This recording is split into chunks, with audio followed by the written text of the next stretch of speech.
meus queridos! Sejam todos muito bem-vindos ao canal. É um prazer muito grande ter vocês aqui comigo. Meu nome é Daiane e se você também tem muita curiosidade, se você tem muito interesse em saber sobre os acidentes que já aconteceram pelo mundo, você está no canal certo. Hoje vou falar sobre uma tragédia muito grande que aconteceu nos anos 80 e tem sequelas até hoje. Vou falar para vocês sobre a história de Chernobyl, um acidente premeditado.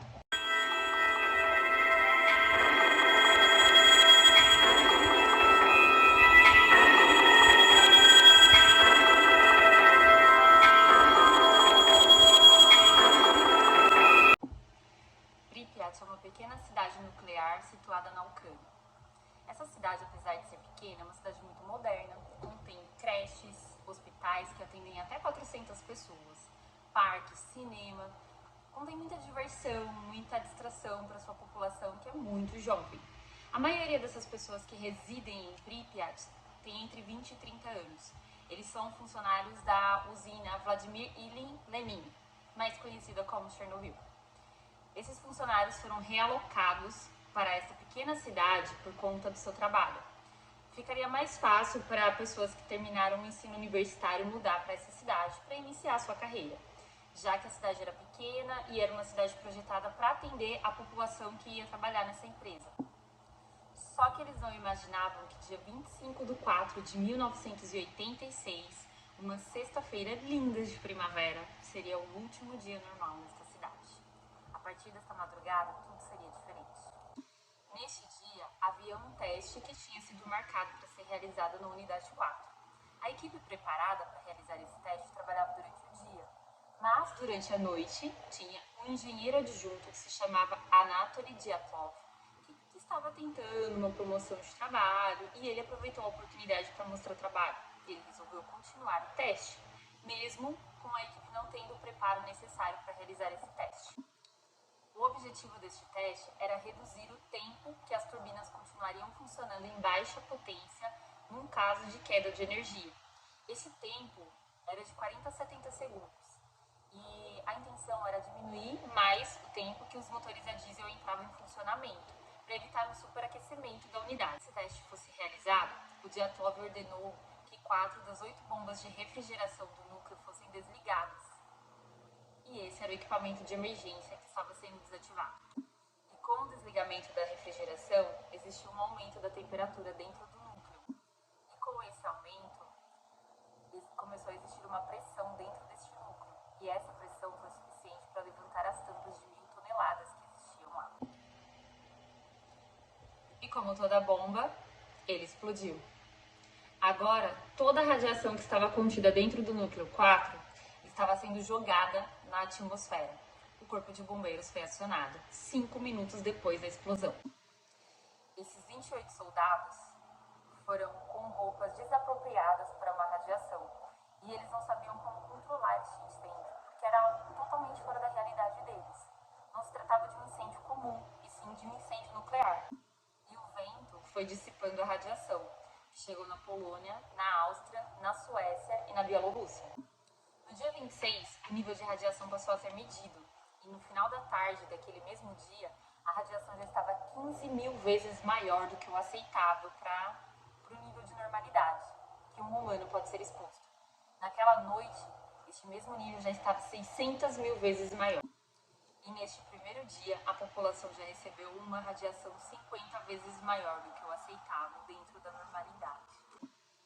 Em Pripyat, 43.000 pessoas estavam sendo expostas à radiação, sem nenhum tipo de informação.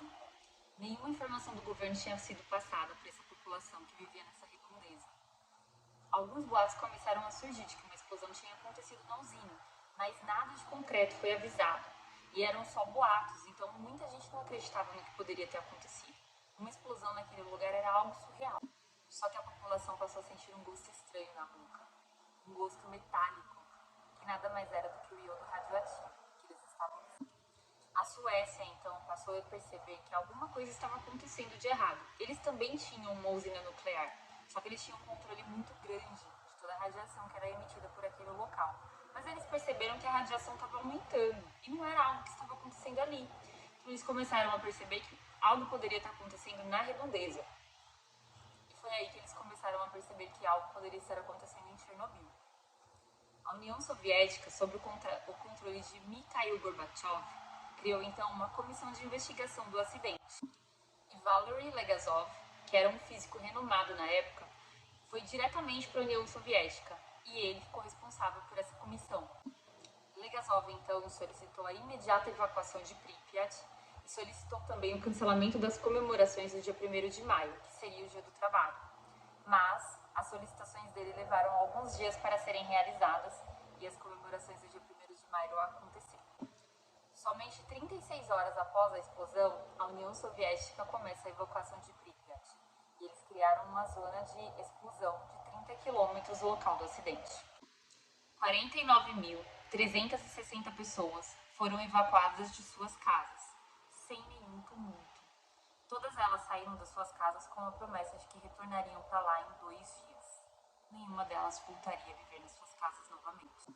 Os trabalhadores que estavam na linha de frente dessa comissão receberam o nome de liquidadores.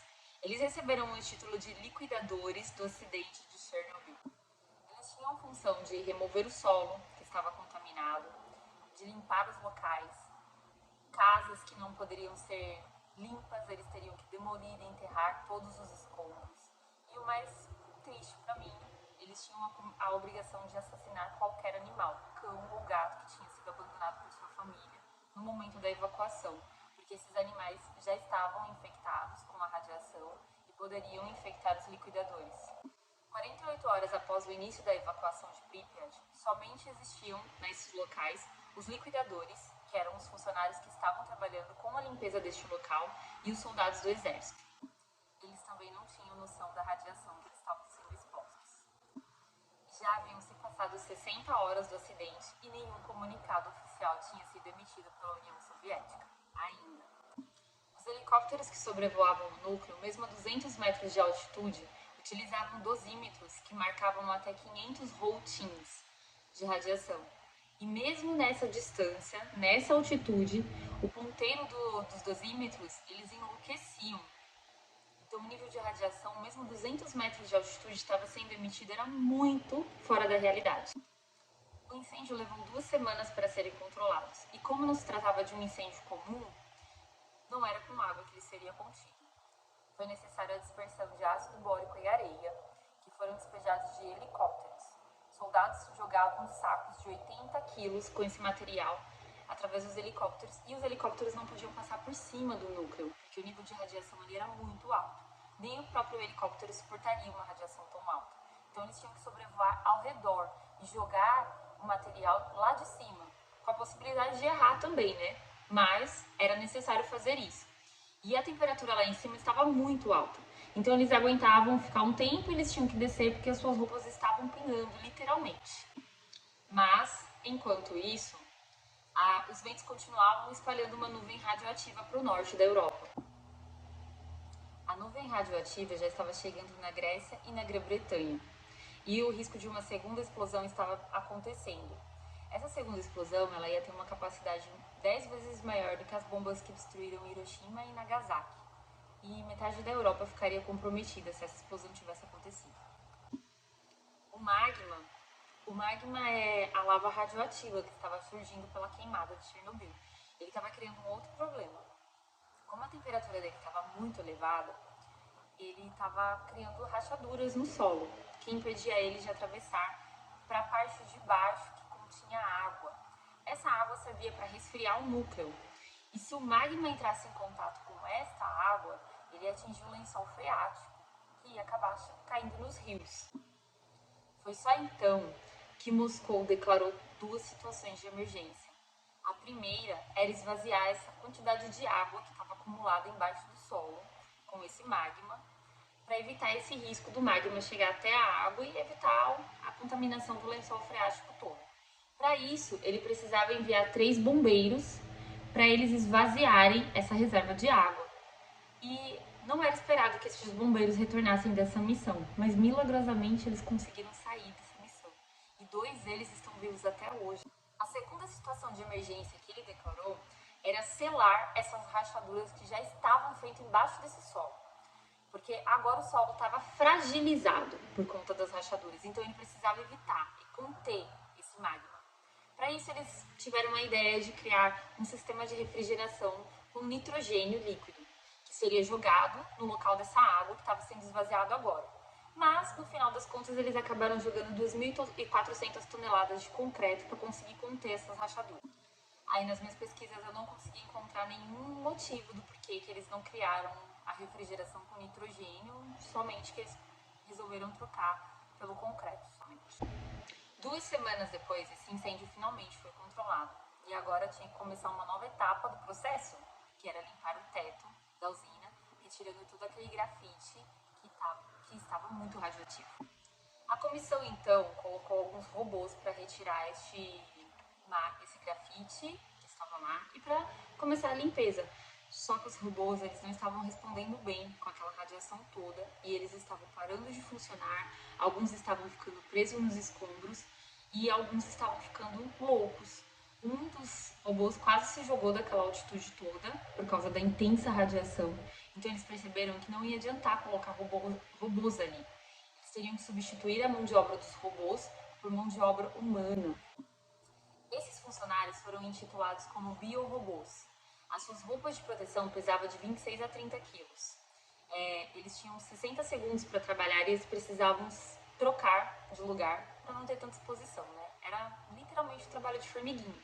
Sei lá, trabalhavam 1 minutinho e tinha que sair. Alguns deles começavam a sentir gosto metálico na boca por causa do iodo. Alguns tinham sangramento nasal e esses tinham que ser transferidos para hospitais e alguns chegavam a desmaiar. Quando eles chegavam ao ponto de desmaio, eles tinham que ser encaminhados para suas casas, porque o nível de radiação tinha ultrapassado muito do limite. Mas nenhum deles queria chegar nesse ponto. Todos eles queriam trabalhar, porque eles sabiam da importância desse trabalho. E somente após essa limpeza é que foi possível construir uma tampa, chamada de sarcófago, para finalmente tampar o núcleo 4. Esse processo durou 7 meses.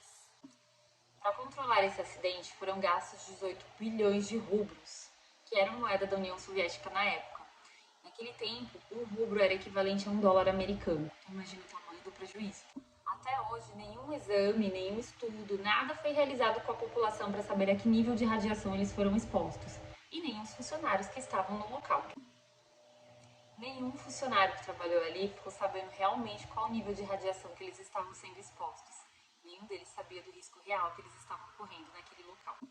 Estima-se que Pripyat vai ser uma cidade fantasma por 30 mil anos. Existem locais ali que nunca mais vai poder ser habitado e nada cresce ali. Somente 3 pessoas foram condenadas pelo acidente.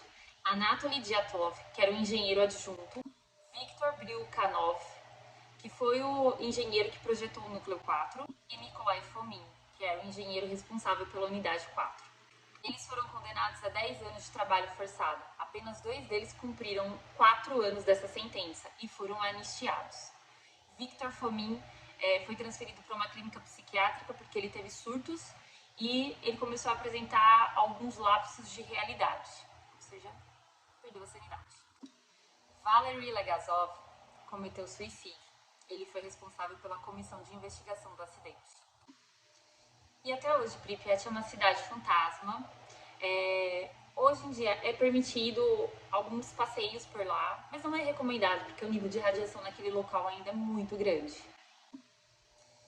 Eu resolvi falar sobre esse tema porque essa é uma história que me choca muito. Foi um nível de irresponsabilidade muito grande com a população. Já começou a partir do momento do acidente, que deveria ter sido evitado. Se tivesse sido realizado pela equipe certa, eles iam saber a que momento que eles deveriam parar de fazer o teste, de forçar o núcleo para chegar no ponto de uma explosão. A União Soviética também errou bastante, mas assim, eu quero saber a opinião de vocês. O que vocês acham que poderia ter sido feito para evitar esse acidente? Vocês concordam com a condenação dessas 3 pessoas? Mais pessoas deveriam ser condenadas? Deixe o comentário de vocês aqui embaixo. Deixe o comentário também qual o tema que vocês querem que eu fale aqui nos próximos vídeos. Eu quero falar sobre todos os acidentes que for do interesse de vocês. Me ajuda a divulgar o canal se vocês gostaram do vídeo. Se vocês não gostaram, eu estou aberta a qualquer tipo de crítica construtiva. Eu quero melhorar o canal para ficar muito bom, para que vocês possam continuar me acompanhando, tá bom? Um beijo no coração de vocês e a gente se vê na próxima história.